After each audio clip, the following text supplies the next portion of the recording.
Okay, we're recording. All right. So, hi, Kevin. Thank you so much for agreeing to speak to the Bull City International Film Festival. So, The People versus Frankenstein was really fun to read, and I noticed your shirt. Oh, yes, I wanted to share my Frankenstein love with your audience. Yeah, awesome. Love it. Oh, cool, cool. Can you So, see the I wanted whole to thing? start. There we go. Oh Okay. my gosh, yeah, it's really cool. Okay. I'm just Thanks. wearing a plain sweater.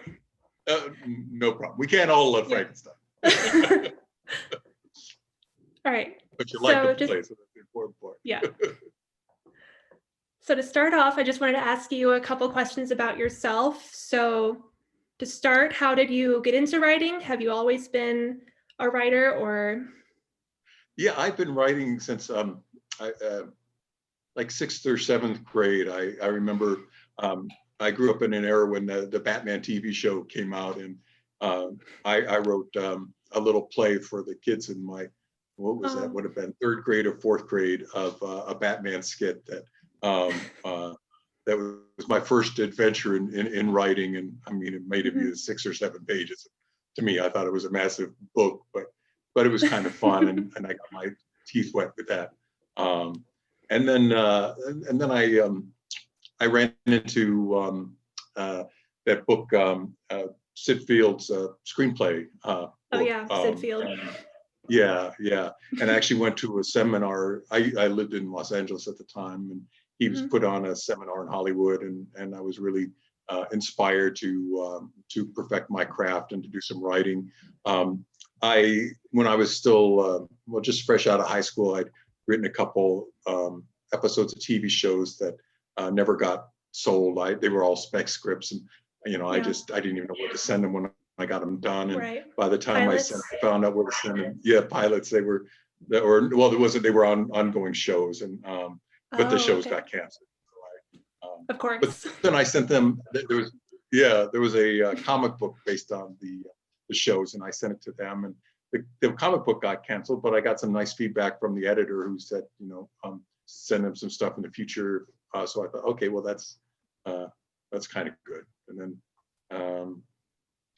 but I've always been fond of writing. I took a break for a while when I was in my early 20s. I tried acting for a while, and yeah, and producing. My biggest claim to fame is the producer of a low budget movie called Dinosaur Valley Girls with Karen Black that shows on USA Cable sometimes, or used to. Oh, that's cool. Yeah, so that was what I thought was going to launch my big producing career, and then I could write and do whatever I want, but it didn't quite take off the way I planned. Yeah, it's a crazy industry. Oh, very, very crazy. Yeah. So do you think, like, being an actor and a producer, did that help your writing skills? Did that improve your journey as a writer? Yeah, I think absolutely. The more hats you can wear, first it kind of weeds out what you think you're good at and what you're not good at. Because sometimes you just love everything and want to just dive in whole hog.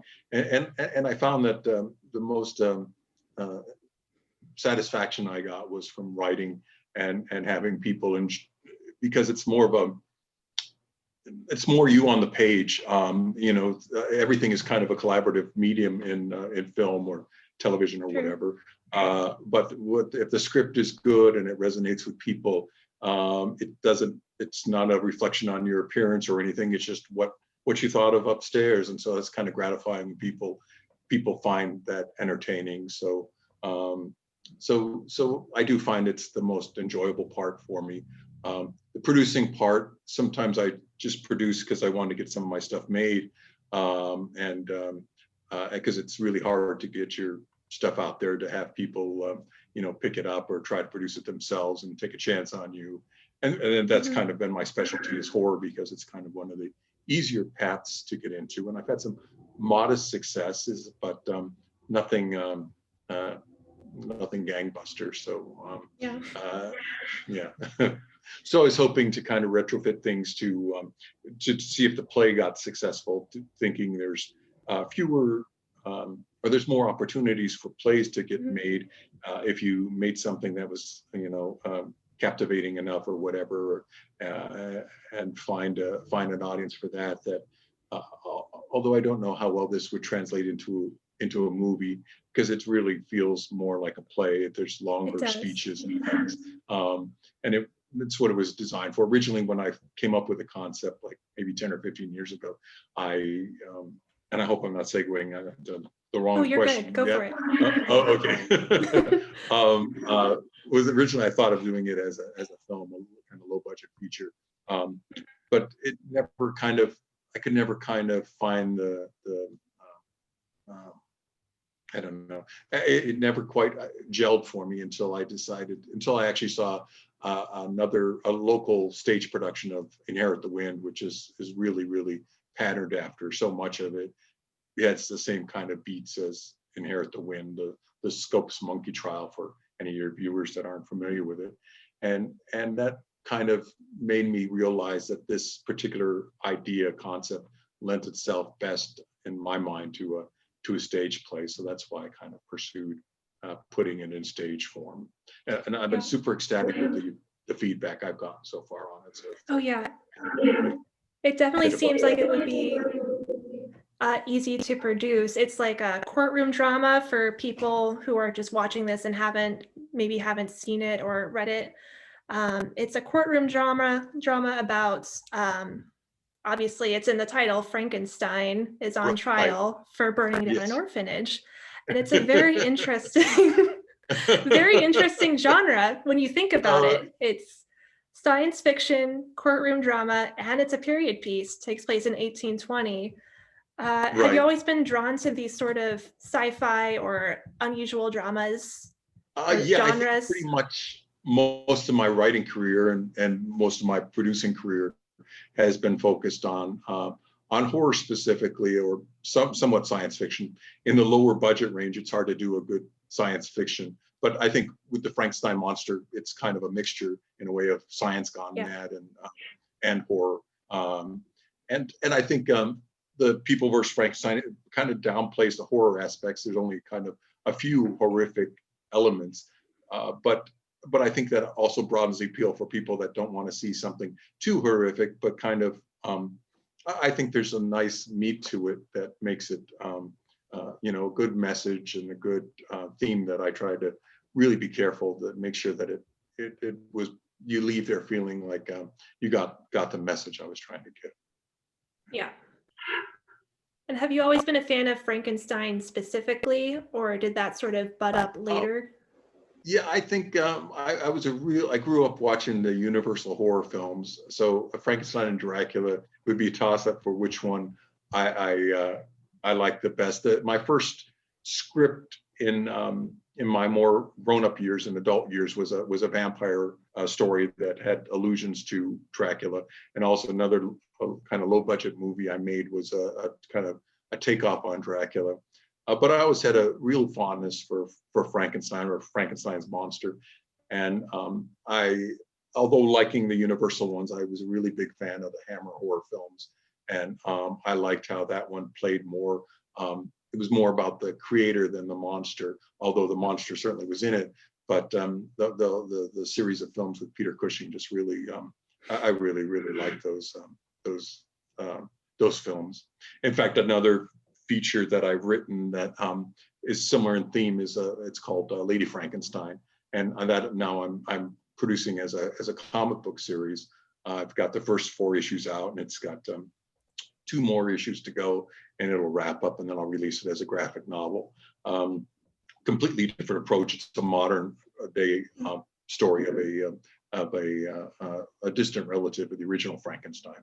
In both the play and that movie, I take the conceit that the Frankenstein monster was real, and there's stuff written about him, but it's not really the truth. The truth is whatever what we create in either the courtroom or in the script for the other one. But I've been a big fan of legal too. I mean, I grew up, besides Universal horror films, I love the old Perry Mason TV series, and much of this feels like kind of an episode of Perry Mason where, at the end, somebody all but confesses to the crime, and very, very Perry Mason-like, and Inherit the Wind-like. In fact, my judge is named after the authors of Inherit the Wind, and also the last that's name cool. is the same as the author of Perry Mason, because I kind of think they're both going to sit in judgment up in wherever they are, my play, trying to horn into their territory of a courtroom drama, but with this real, I think it has a classic kind of sense to it, but also has some modern sensibilities that kind of gives you the best of both worlds. And Right. I'm super proud of it and super pleased with how people have responded to it. I just can't wait till somebody puts it on stage. Exactly. Hopefully you guys put 20 minutes together for me. Yeah, we're supposed to do a reading sometime soon. Yeah. So that would be very, very cool. Mm-hmm. So it's nice to hear. I did, in an early draft of the script, I had a table read with some actors in Hollywood. In fact, one fairly famous actor played the Olivia character, who has done a lot of B horror movies and things. And I met her at a horror convention that I happened to be doing a couple weeks before I had the reading. And I didn't think at first she'd agree to come to a free reading for, a play that who knows what was going to happen. But she read the script the next day at the convention, and she said, "I'd love to do this if you can." And it was my first real sign that, maybe I had something here. And the reading helped a lot to kind of find the problem areas and really work it out. I think my suggestion to any writer out there is to just keep rewriting and just really listen to feedback. You can't listen to what everybody says, because sometimes there's conflicting things. Follow your heart, don't lose what you want to say, but it's all about not accepting the first or second or third or fourth pass. It's just going through till you really feel like you hit all the notes and you explored all the opportunities in your piece. So. Yeah, that definitely makes sense. It's really helpful to hear that stuff read aloud. I agree with that. Yeah, it makes a world of difference. You read it to yourself so many times, you skip over some things, and then you hear, oh, that really doesn't make sense when it's said, or people don't quite understand it the way you meant it to sound, and so you work out those bugs. Yeah. Are you an aspiring writer as well? Oh yeah, I'm a student right now for screenwriting. Cool. So I'm just hearing you and I'm like, yeah, it makes sense. I know what you're talking about. Oh, cool. Yeah. Thanks. Yeah. Mm-hmm. Yeah. So there's a lot of really, like I said, interesting characters. Like the two lawyer characters are just so strong. I thought Bellini and Cooper Smith was the other one. Cooper Smith, yes. Yes. Right. They just play off each other so well. And it made me wonder, a lot of writers shy away from this question, but do you see yourself in any of the characters, or do you feel like you relate to one of them more than the others? Like not necessarily like a self-insert, but like this is me sort of thing. Yeah, I kind of think there's probably, in my mind, if this ever gets made, I want to play the monster because I wouldn't have to memorize any lines. But just sit there stoically. Yeah. I guess there's parts of me in both of them. I think I liked how Bellini is, the good guy, but he's a little bit on the slimy side, and he does some things that aren't necessarily ethical, but it really works. And there's some things like what I love that scene in the when they talk about the death of the Victor Frankenstein's bride, and how the doctor tried to resurrect the wife and tried to give her CPR, and that was in the 1820s. Nobody knew what CPR was, so he was like ahead of his time trying to save her. But the lawyer Bellini tries to make it sound like he was beating on her chest and hurting her, and maybe the doctor was the one that was responsible for killing the wife. And so I like little things like that are kind of peppered throughout the script that it's like we, a as morally a gray audience, thing. Yes. We know what it really, oh, wait a minute, that's not so bad, but the audience or the jury kind of buys into it. And then I think Cooper Smith is, he's probably the real villain of the piece. I think at some point, Ernest's brother feels like a bit of a co-villain in the piece, or antagonist or whatever. But towards the end, he starts to sympathize a little bit more with the monster's plight. but Bellini Cooper Smith is completely unredeemed at the end. He can't wait to string up his next victim. Right. One thing that people read at me that I'm really proud of is the fact that I end up using, and it just coincidentally happened that with the first three, the titles of each of Universal Frankenstein movie gets said in context of speech in the thing, like Frankenstein, Son of Frankenstein, Bride of Frankenstein. And when I realized that I did that inadvertently, I ended up using Ghost of Frankenstein, which was a fourth Universal Frankenstein movie that was released, so that I could complete the holy, not Trinity, but quadrinity, whatever it is. The series. Yes, that's right. Complete the series. I stopped at Frankenstein meets Wolfman though, because I just couldn't work that in. Yeah. So that I'm pretty proud of, and I got a lot of little touches like that are kind of, I think, kind of nice for people that are into the Frankenstein myth. There's one character named Petra who I named after Peter Cushing, who was my favorite Frankenstein monster, and she's kind of, well, if you read it, and if I'm going to give it away now, she's kind of the monster in the end. Yeah. Oh, thank you. Yeah, I tried to make them all so interesting and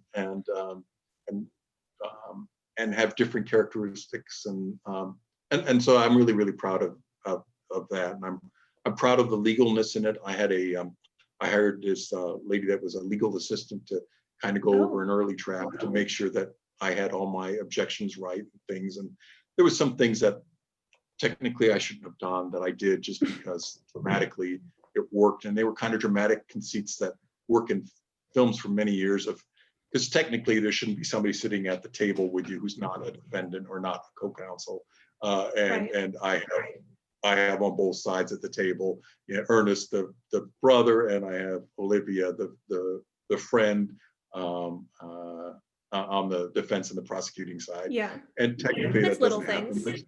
It's a little thing, yeah. You see it in so many movies and TV shows that it's like, we accept it as real, even though it's technically. Exactly. Like in all those medical shows that.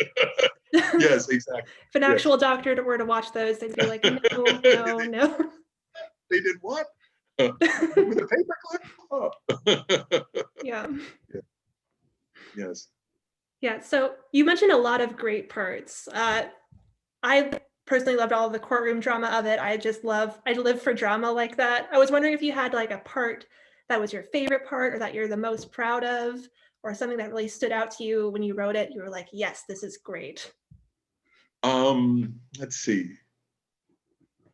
Well, something that was kind of an afterthought that I really like was the having the two kids that we see in the beginning be the ones that draw those little pictures that Bellini uses to kind of show to the audience or show to the jury that all these kids that were supposedly saved from this orphanage fire had been sending to the monster to thank him for saving their lives and just stuff, and to find out that everybody, including the judge, is all moved by these pictures, and it turns out the attorney paid these two kids to just draw them for him. These two bratty kids. And I thought that was pretty cool. Yeah. And then I really liked, and it was again, so much sometimes happens by happenstance that in the original Frankenstein novel, in this play, the conceit is that the novel was basically real. Some things were Mary Shelley wrote differently, or she used her own creative license to alter the fact. But the basic conceit that really happened, yeah. And in the Frankenstein novel, the Justine character who the Frankenstein monster plants, he does kill the son of Victor Frankenstein. Yeah, and then he does plant, I believe it's a locket in Justine's in her room or something. And when the authorities find that, they assume that Justine did it. And so when writing the later scenes where Petra comes into the courtroom and talking about what Max is the name of the monster in this version, because I wanted to give him a name and explain the fact that he's really not a Frankenstein. I think I justify that, even though it's called The People versus Frankenstein. It's like when they didn't know his last name when they gave the indictment or whatever.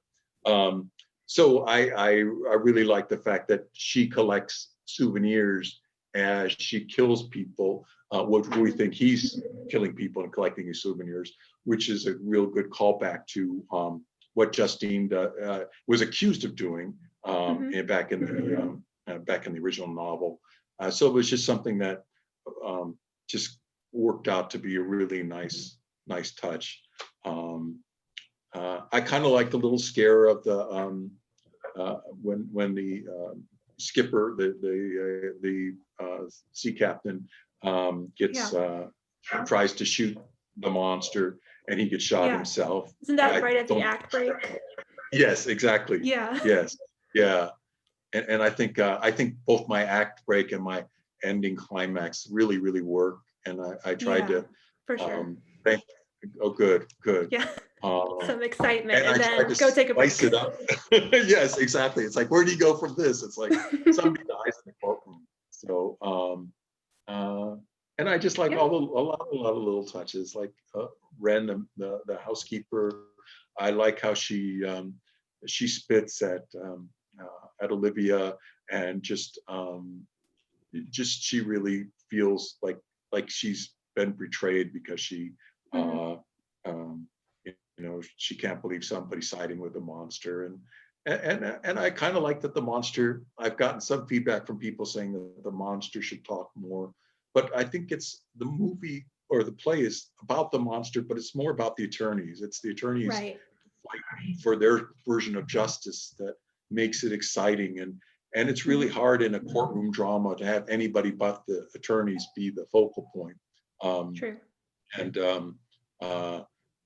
And I like little things that are said about, because at the time, like women were really not allowed to do anything in court and stuff. They were, and to have her on the bench. And originally I went off to talk about it in greater detail, but now I think it's kind of like a throwaway line about that, Victor's, it was the most, maybe, what's the line I used?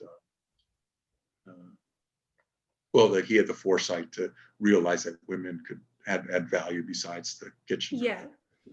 And I really like that line. Yeah, that Victor Frankenstein was sort of a feminist. Yes, exactly. Right. He might have been robbing graves and but resurrecting at least he letting his housekeeper die for something she didn't do. But he was a feminist. That's one thing going for him. That's right.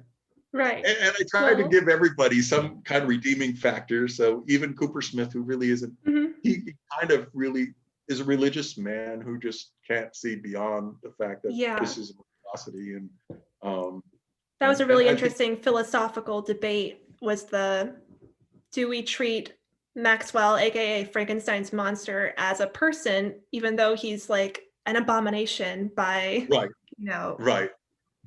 Some standards. And I love the gotcha moment when he says, he wants to have a trial without a jury, and he gets Cooper Smith to admit that he's a human by was my favorite part.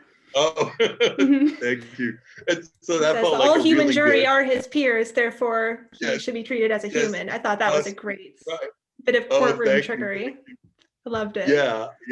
I love those little sparks when they think, oh, this is so cool. People, and the first time it was a little bit over the top, and then it's all coming back and toning things down and making you feel good and getting you all the drama you want in a courtroom kind of case, but with the horror elements tied. And that's a great tone to strike, where it's ridiculous sci-fi horror things, but we're bringing it down to courtroom dramatics. It's just a really excellent tone that I think you found. Oh, thank you. Really love it. So, and finding enough little other scenes to kind of piece it together without having the production designers and stuff have to make huge sets. And, exactly. As long as they make a nice courtroom, I think that the piece will work. I really hope someone makes it. So I've had some really good nibbles, but we'll see. Maybe this other award, I've got like 18 of them so far for this. Oh, impressive. Really, it's like, I just never, I've gotten 2 or 3 for some things, but this one just like, I'm just so pleased. And it's my first real stage play, and everything else has been a screenplay, or I've written short stories and Mhm. that kind of stuff. But it's like maybe all So along. let me ask you one last question. As someone Sure. who's won so many awards, do you have any advice for people who are maybe just starting out writing or want to get into writing? Yeah, I think the most important thing I think you can do is to not be afraid to, before you send it to contests and things, is send it to get some coverage. Don't just send it to your friends, because if your friends like whatever you write, send it to your mom, she's going to love it if she even reads it. But Yeah, ask your mom. Is this just good? Of course, ask. sweetie. Yes, yeah. So get some good coverage, people. I belonged to, when I lived in Hollywood, a writers group that we met once a week, and we'd share scripts that each other read. And each week, we had a rotation where you got to read other people's stuff, and you got to comment on it, and they'd comment on your stuff. And you have to have thick skin, and you have to say, you know what, sometimes critiques are valid, and sometimes they don't really work for what your grander vision is. But I think the more people you expose it to before you release it to festivals, or release it to, try to publish it or something, the better opportunity you have to fine tune things and find things that you can really do one step better. So I strongly urge to not be afraid of coverage. Nothing so precious. Oh, somebody's going to steal my idea. Well, everything's been done.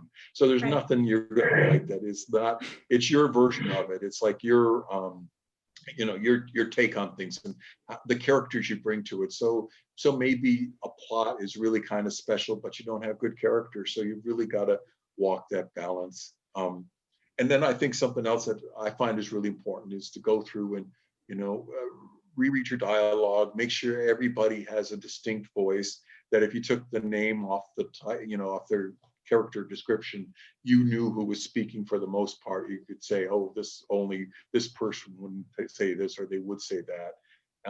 And if something doesn't work because that person really wouldn't say it, then you really got to think, is that a valid plot thing they do? So I ended up changing some things some people did, just because like in the original draft, both Ernest and Olivia had more of a romantic thing happening. And I toned that down a lot, because they're on different sides of the table. And I think there's a spark to it. And I like how it starts with Ernest is all so excited that, Olivia's come from out of the blue to join him to help rid the world of the monster. And then, oh, you're working for this bleeding guy? I love that. I think I can see that playing out really, really well. Yeah, sort of a star-crossed thing. Yes. Yeah. Yes. And look right. for cliches. I think it's really important that sometimes you use, find things that, read through things that are really oversaid and find a different way to say it. Like a line in mine is something you serve it on a fine platter. I said that instead of like a silver tray or something. Just little things you can do that suddenly make it sound like you haven't heard it a bunch of times before. And so you just go through every line and try to make it the best line you can, and just be open to people's input, and then get it out there.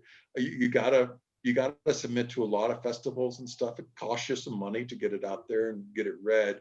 But don't submit them all at the same time. I do them a couple times first, just to see what kind of feedback you get. And maybe if you get a lot of negative feedback, or you don't enters, look at it objectively, and sometimes putting it aside for a couple of months and rereading it again, you'll say things that, oh, this really is right, because at first you're too close to it, and maybe you don't see little problems that you can easily fix. And sometimes it's just one scene being corrected can make the world of difference to how the audience enjoys it as a whole. Yeah, it just helps to get eyes on it. Yes, absolutely. Yeah. Absolutely. All right. And not be afraid to share it with people.